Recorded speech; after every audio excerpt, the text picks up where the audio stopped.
प्रिय प्रशिक्षणार्थियों, BSc, BA BEd, fourth year integrated की online classes, Nirmal TT college के ऑनलाइन क्लासेज में मैं केपी शर्मा प्रश्न पत्र द्वितीय समावेशी विद्यालय बनाना, इसके अंतर्गत जो आज मेरा 78वां जो प्रकरण है वो समेकित शिक्षा है। आज जो मेरा वीडियो है 78वां, उसका जो प्रकरण है वो समावेशी विद्यालय बनाना, इस विषय में समेकित शिक्षा। समेकित शिक्षा का मतलब क्या है? जिसको इन्क्लूसिव INCLUSIVE इंक्लूसिव एजुकेशंस कहते हैं, जिसको इन्क्लूसिव एजुकेशन या शिक्षा इसको कहा गया है। इसके बारे में मैं आप सभी का ध्यान आकर्षित करता हूं। तो देखिए इसमें प्रशिक्षणार्थियों कि सबसे पहले इसके अंदर देखिए समेकित शिक्षा। समेकित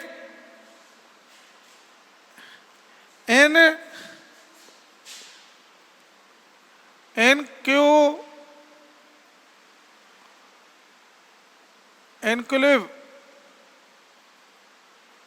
समेकित शिक्षा INCLUSIVEDUCATION एजुकेशन।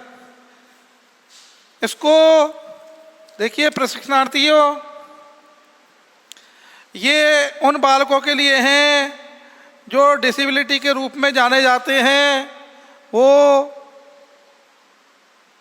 ऐसे बालक, चाहे वे पहचान संवेगात्मक हो, सामाजिक हो, उनमें पहचान संवेदनात्मक हो, सामाजिक हो, शारीरिक हो और आर्थिक हो, किसी भी रूप में वो अलग होते हैं। ऐसे बालक जिनको डिसेबिलिटी कहते हैं, ऐसे बालक जो समेकित शिक्षा के माध्यम से, किसके माध्यम से? समेकित शिक्षा के माध्यम से ऐसे बालकों को जो अलग है, चाहे वो संवेगात्मक रूप से हो, सामाजिक रूप से हो, आर्थिक रूप से हो, शारीरिक रूप से हो, इनके लिए सन 1990 में, सन 1990 के अंदर इन्होंने मलमान का एक सम्मेलन, एक स्थान है मलमानका, मलमानका नामक एक स्थान है, वहां पर एक सम्मेलन हुआ था, विश्व सम्मेलन हुआ था। कौन सा? विश्व सम्मेलन। यह विश्व सम्मेलन हुआ था 1990 में मलमानका के अंदर। इन्होंने इस बात पर, जो समेकित शिक्षा के क्षेत्र में, इन्होंने समेकित शिक्षा के क्षेत्र में एक शब्द बन गया जिसको इंक्लूसिव कहा गया, जिसको inclusive INCLUSIV inclusive EDUCATION inclusive education कहा गया एक शब्द को। ये मालका के अंदर हुआ था और इसको इंक्लूसिव शिक्षा के नाम से जाना जाता है, जो 1990 में एक विश्व सम्मेलन हुआ था। उसमें मान का नाम का स्थान है, वहाँ 1990 में ये सम्मेलन हुआ था। इस सम्मेलन के अंदर ही देखिए जो ऐसे बालक हैं, भारत सरकार द्वारा जो निःशक्त जो विधेयक था, भारत सरकार के द्वारा जो निःशक्त जनों के लिए जो एक विधेयक था 1995, कौन सा? 1995 जो विधेयक था, ये किन के लिए था? निःशक्त जन के लिए। जो निःशक्त जन है उनके लिए एक ये विधेयक था 1995 में। इस विधेयक भारत के अंदर भारत के अंदर 1995 का जो विधेयक था निःशक्त जन के लिए, इन्होंने भारत सरकार द्वारा इसको लगाया गया था 1995 में, और इसी के अंतर्गत जिसके द्वारा समान अधिकार समान संरक्षण, इसके अंतर्गत समान अधिकार और समान संरक्षण, ये अधिनियम था 1995 में निःशक्त जन के लिए। किसके लिए? निःशक्त जनों के लिए।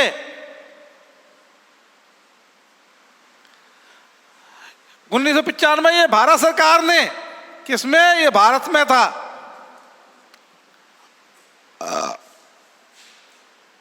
तो इसमें समान अधिकार और समान संरक्षण का एक 1995 में ये पूर्ण रूप से सहभागिता के अंतर्गत एक समन्वित किया गया था, जो कि समाज के अंदर जो सामान्य स्कूल है उनमें क्रियान्वित किया जाए। सामान्य स्कूलों में, कैसे स्कूलों में? जो जनरल स्कूल है, सामान्य विद्यालय, इन सामान्य विद्यालय में ही इनको समान अधिकार समान शिक्षा के बारे में बताया गया था, जिसको इंक्लूसिव कहा गया है शिक्षा। ये 1995 में भारत के अंदर ये लागू किया गया था, और इसमें जो क्रियान्वित करने का जो प्रावधान दिया गया था इसमें, कि इनको 1995 को उसमें समान शिक्षा दी जाए, समान अवसर दिए जाए बिना किसी भेदभाव के।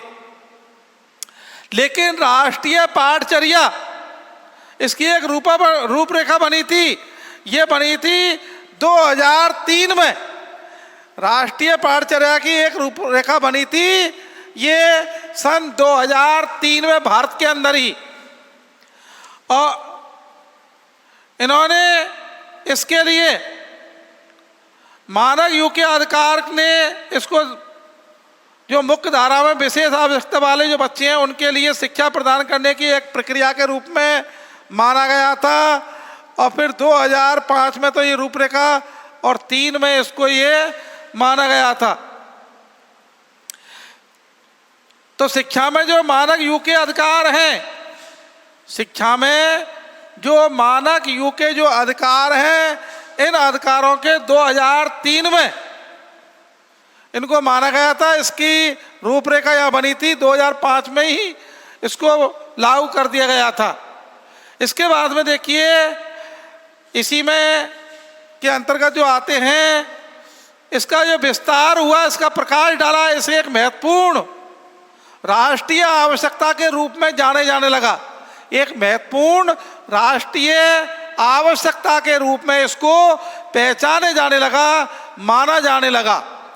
लेकिन शिक्षा में जो मानव युग के अधिकार हैं, 2003 ने इस जो इंक्लूजन को मुख्य धारा जो विद्यालय हैं, इनमें विशेष आवश्यकता वाले जो बच्चे हैं, विशेष आवश्यकता वाले जो बालक हैं, उनके लिए इसमें अन्य सहपाठियों के साथ में ही शिक्षा प्रदान करने के लिए प्रक्रिया लागू की गई थी।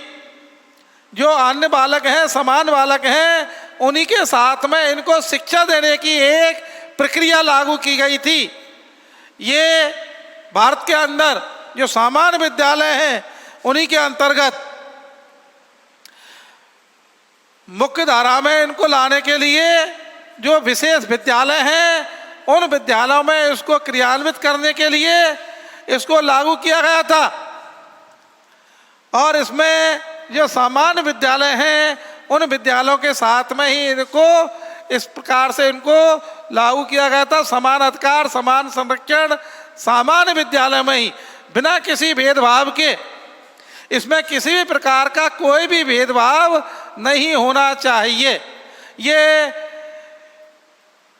इंक्लूसिव शिक्षा में समानता लाने के लिए, जिसको समेकित शिक्षा कहा गया है, ये बताया गया था।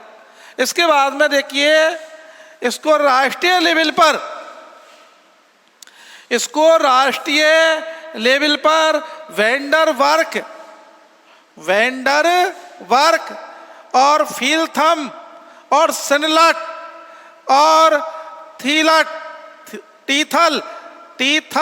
इन्होंने 1988 में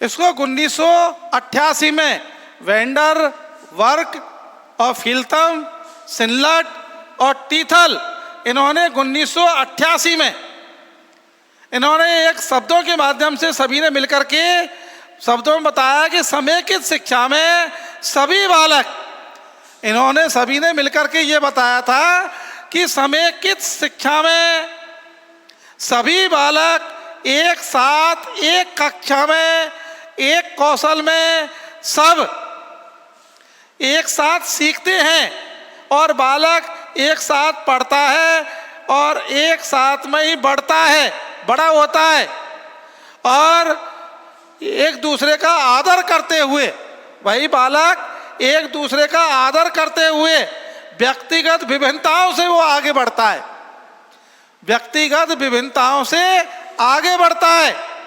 इसमें देखिए जैसे एक कक्षा है, एक कक्षा में मान लो 40 बालक हैं,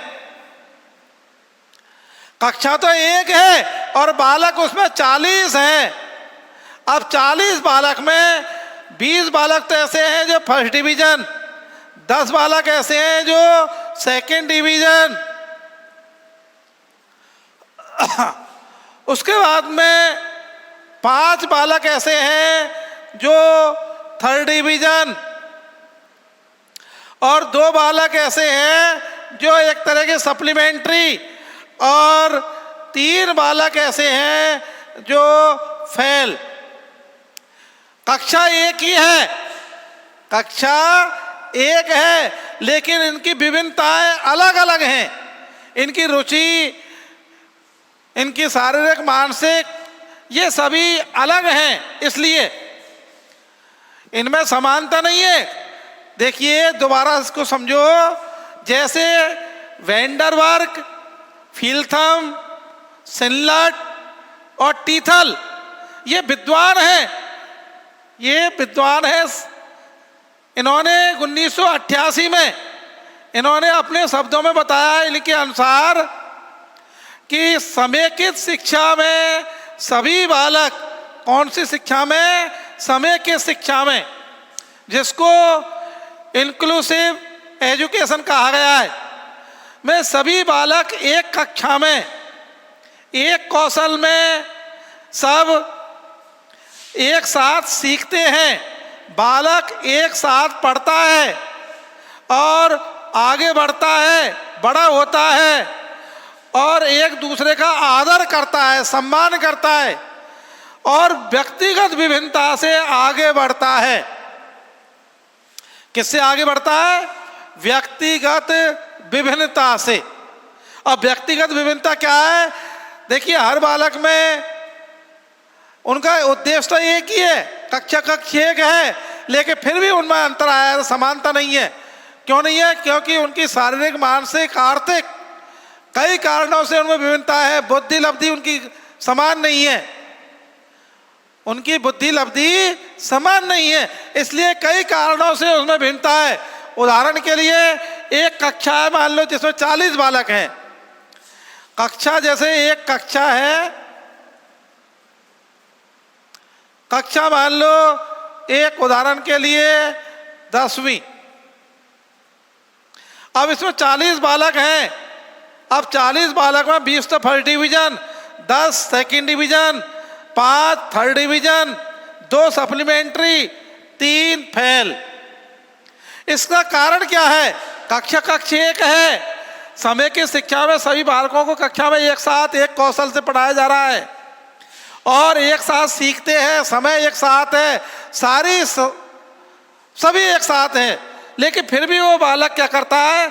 एक साथ पढ़ता है और आगे बड़ा होता है, वो बड़ा होता चला जाता है, मान लो 6 महीने, 7 महीने, 8 महीने। उसके बाद में एक दूसरे का आदर भी करता है कक्षा कक्ष में, सभी साथियों का, गुरुजनों का। लेकिन जो व्यक्तिगत उसमें विभिन्नता है बालक में, व्यक्तिगत जैसे बौद्धिक विभिन्नता है, शारीरिक है, मानसिक है, सामाजिक है, तो उनसे वो आगे बढ़ता है। समान नहीं है, कक्षा कक्ष सभी एक साथ है, लेकिन जो व्यक्तिगत विभिन्नता है वो अलग अलग है। उदाहरण के लिए जैसे बताया है, 40 बालक हैं कक्षा में, कक्षा 10 है, उसमें 40 बालक हैं। उन 40 में से 20 लड़के तो ऐसे हैं बालक जो फर्स्ट डिवीजन पास हुए हैं। कक्षा का एक है, बुद्धि लब्धि उनकी अलग अलग है। कुछ छात्र ऐसे 10 छात्र जो सेकंड डिवीजन पास हुए हैं, 5 छात्र ऐसे हैं जो थर्ड डिवीजन पास हुए हैं, और 2 छात्र ऐसे जो सप्लीमेंट्री हैं, और 3 छात्र साहब फेल भी हो गए। किसके कारण हुए? व्यक्तिगत विभिन्नता के कारण। क्योंकि सभी बालकों में कक्षा कक्ष एक है, उनमें समानताएं पाई जाती है, लेकिन व्यक्तिगत जो विभिन्नता है वो अलग अलग हैं। उनकी बुद्धि लब्धि अलग है, उनका सामाजिक वातावरण अलग है, और उनका आर्थिक एवं शारीरिक वो भी उनका अलग अलग है। इसलिए उनमें क्या है, व्यक्तिगत विभिन्नताएं पाई जाती हैं, समानता तो नहीं है। कक्षा कक्ष में समानता है, किताब एक है, कोर्स एक ही समय है, कालांश एक ही दिन में पढ़ते हैं सभी 40 छात्र। लेकिन फिर भी 40 छात्रों में से 20 छात्र तो ऐसे हैं जो फर्स्ट डिवीजन पास हो गए साहब, 10 छात्र ऐसे हैं जो सेकंड डिवीजन रह गए, फिर भी 5 छात्र ऐसे हैं जो थर्ड डिवीजन रह गए, और 2 छात्र ऐसे हैं जो सप्लीमेंट्री भी आए हैं, और 3 छात्र ऐसे हैं जिनकी बुद्धि लब्धि एकदम कम थी, वो फेल भी हो गए साहब। कक्षा कक्ष एक है, समय एक है, कौशल एक है, सारी चीज एक है, गुरुजी भी पढ़ाने वाले एक हैं, लेकिन जो अलग अलग बालक हैं उनकी अलग अलग विभिन्नताएं हैं, बुद्धि लब्धि अलग है, शारीरिक, मानसिक, बौद्धिक, आर्थिक, ये विभिन्नताओं के कारण एक ही कक्षा कक्ष में अलग अलग परिणाम रहा है ऐसे बालकों का। इसलिए जो ये इंक्लूसिव जो शिक्षा है, इंक्लूसिव जो एजुकेशन है, इसमें वेंडरबर्ग, फील्थम, सिनलट और टीथल, इन चारों ने मिलकर के अपने शब्दों में ये बताया है कि समय की शिक्षा में सभी बालक एक कक्षा में, एक कौशल में, सब एक साथ ही सीखते हैं। बालक एक साथ पढ़ता है और बड़ा भी होता है, उसकी आयु भी बढ़ती है, एक दूसरे का आदर करते हैं, सम्मान करते हैं, फिर भी व्यक्तिगत विभिन्नता से वो आगे बढ़ता है। जैसे उदाहरण के लिए मैंने कक्षा 10 का ये उदाहरण दिया है, 40 छात्रों में से 20 तो हुए हैं फर्स्ट डिवीजन, 10 हुए हैं सेकंड डिवीजन, और 5 बालक ऐसे हैं जो थर्ड डिवीजन हुए हैं। उसके बाद में भी 2 बालक ऐसे हैं जो सप्लीमेंट्री आए, और 3 बालक ऐसे हैं जो फेल भी हो गए। किसके कारण? व्यक्तिगत विभिन्नता के कारण। व्यक्तिगत विभिन्नता के कारण भी ऐसा हुआ है। इसलिए जो इंक्लूसिव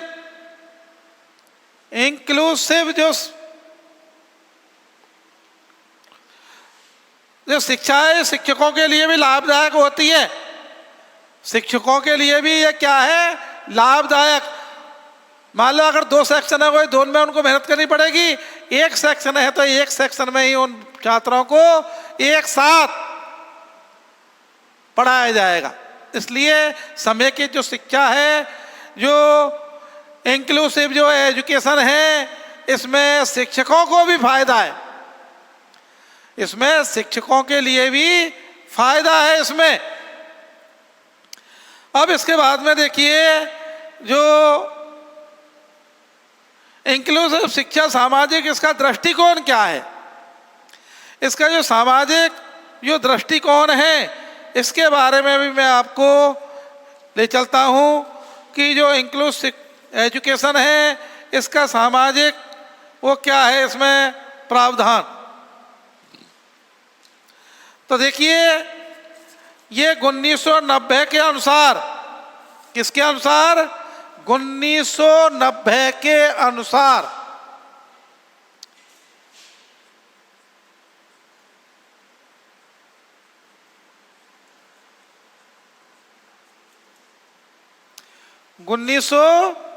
के अनुसार जो समय की शिक्षा है ये सामाजिक दृष्टिकोण से कैसी है इसके बारे में भी मैं आपको थोड़ा बताता हूँ।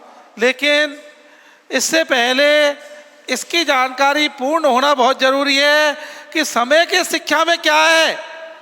ये समय की शिक्षा में इससे पहले इसका होना बहुत ही जरूरी है, इसकी जानकारी।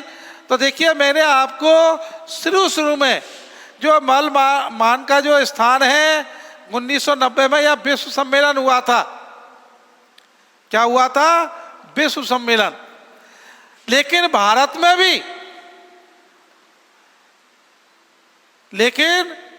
में भी जो निःशक्त जन है, जो विकलांग है, दिव्यांग है, उनके लिए विधेयक लाया गया था।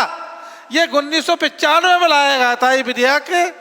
इस विधेयक में ये था कि समान अधिकार हो, कि बिना किसी भेदभाव के, और समान ही संरक्षण हो, समान ही उनके लिए क्या हो, संरक्षण हो। समान ही तो उनके लिए क्या हो, अधिकार हो, और समान ही उनके लिए संरक्षण हो। उसके बारे में इसमें बताया था। जो निःशक्त जन जो विधेयक था वो 1995 में ये भारत में हुआ था। इसके लिए 2003 में इसको क्रियान्वित किया गया, लेकिन 5 में इस विधेयक को मंजूर दे दी गई थी। इसकी राष्ट्रीय जो पाठ्यचर्या रूपरेखा थी वो 5 में राष्ट्रीय लेवल पर, लेकिन यहाँ पर जो शिक्षा में मानक युग के अधिकार ये 2003 में दिए गए थे। इसमें यही था कि जो इंक्लूजन है उनको मुख्य धारा के जो विद्यालय हैं उन विद्यालय में ही जोड़ा जाए, अलग से उनके लिए कोई ऐसे विद्यालयों की स्थापना, हाँ वहाँ उनके लिए ऐसे संसाधन उपलब्ध करवाए जाए जो उनकी आवश्यकता के अनुरूप हैं। ऐसे संसाधन उपलब्ध करवाए जाएं जो उनकी आवश्यकता के अनुरूप हैं। इन्होंने अपने इस आवश्यकता को उन बच्चों के लिए अन्य सहपाठियों के साथ में ही शिक्षा प्रदान करने की प्रक्रिया पर बल दिया था। समान अधिकार, समान संरक्षण, सामान्य विद्यालय में ही उनको अपने साथियों के साथ में शिक्षा प्राप्त करने के उस पर बल दिया था। इसके अंदर 1995 में जो निःशक्त जनों के लिए जो वो किया गया था, इसके अंतर्गत इसमें देखिए सबसे पहले जो इंक्लूसिव एजुकेशन है इसके बारे में मल मान का सम्मेलन हुआ था, विश्व सम्मेलन 1990 में।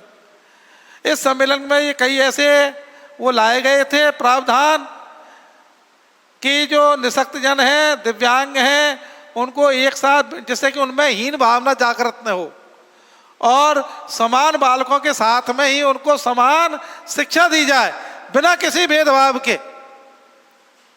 क्योंकि निःशक्त जनों के लिए भारत में एक विधेयक लाया गया था 1995 में।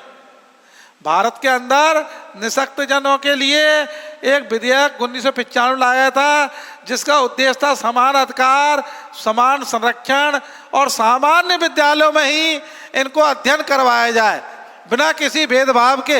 इनके लिए केवल वहाँ संसाधन उपलब्ध करवाए जाए, आवश्यकता के अनुसार, आवश्यकता के अनुरूप उनको वहाँ पर एक संसाधन ही उपलब्ध करवाए जाए। अलग से कोई ऐसे विशिष्ट विद्यालय नहीं होने चाहिए इनके लिए, जिससे कि उनमें हीन भावना न आए।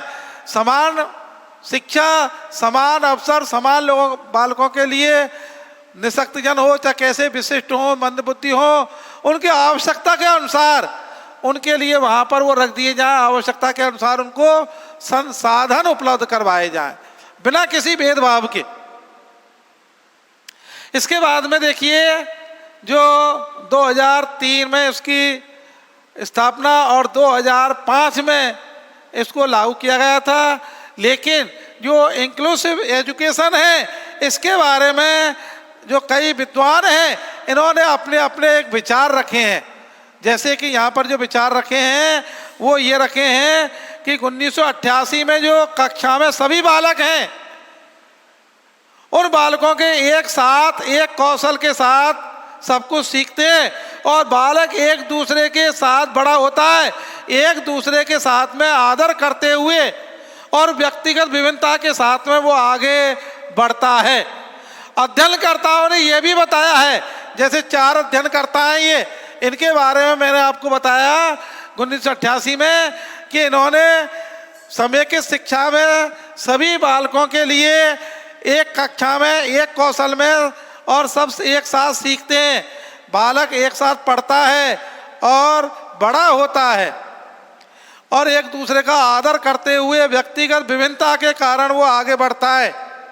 जैसे मैंने कक्षा ये 10 का एक उदाहरण दिया है, कक्षा 10 में 40 बालक हैं जिनमें 20 फर्स्ट डिवीजन और 10 सेकंड डिवीजन, 5 सब जो है थर्ड डिवीजन, 2 सप्लीमेंट्री और 3 फेल।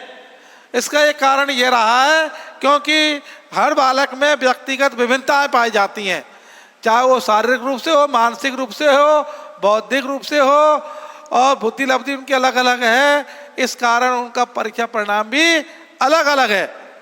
लेकिन यहाँ जो सकारात्मक जो दृष्टिकोण है उनके चलते हुए जो विद्यालय के सालों में जो बालक ज़्यादा सामाजिक होते हैं, बालक क्या होते हैं कई इसमें सामाजिक होते हैं बालक,